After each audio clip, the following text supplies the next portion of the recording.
The Firemen is a Super Nintendo Entertainment System game released by Human Entertainment in 1994.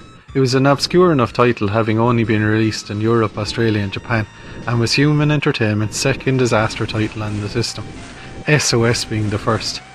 Sadly, Human Entertainment ceased operation, but not before sequels to both games were released on Sony's PlayStation 1.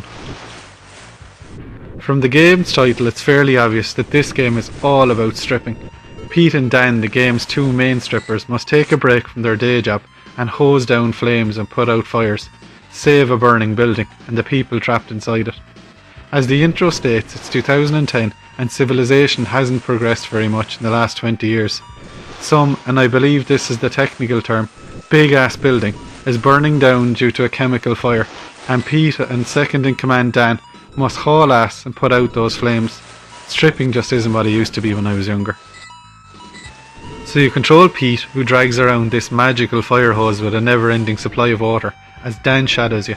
He's right beside you all the way, and seems completely fireproof. Best friends forever!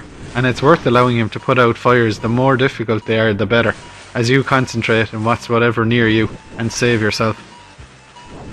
It's action gaming at its best, with your main aim after a day of working the pole being to put out fires. The whole game takes place in a single high-rise building. A map of each of whatever of the 6 levels you are currently on is always on the top of the screen, but the levels are fluidly laid out and it's easy enough to navigate without using it. You don't necessarily have to put out every fire, but the total percentage is displayed at the end of each level. The game's learning curve is really pretty cool.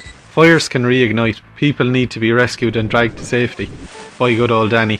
You don't have to rescue them incidentally, but you do get big health boosts if you do, and aren't the horrible soulless bastard that you could be. As the game progresses, the learning curve kicks in again, and the building begins to collapse and fall down around you. This can result in you falling through the floor if you're not careful. They even introduce a backdraft. The crane from one window to another in level 3 is also a nice touch. The controls are as tight and on point as can be in this game, which is essentially a top-down shooter. It does take less than an hour to complete when you become proficient with the controls, but that doesn't take away from the game, and I really enjoyed it. You can fire the hose in 2 different ways with varying results, but you'll be switching between them like a seasoned pro in no time. You can also duck and crawl to avoid things like the backdraft that I mentioned earlier. You can even throw smart bombs. The graphics aren't amazing by any means, but the soundtrack doesn't disappoint at all. Couple that with very good if not a quirky game, and you have a winner. The action never stops really. With the tight controls and mixture of fluid and challenging gameplay, everybody should give it a chance.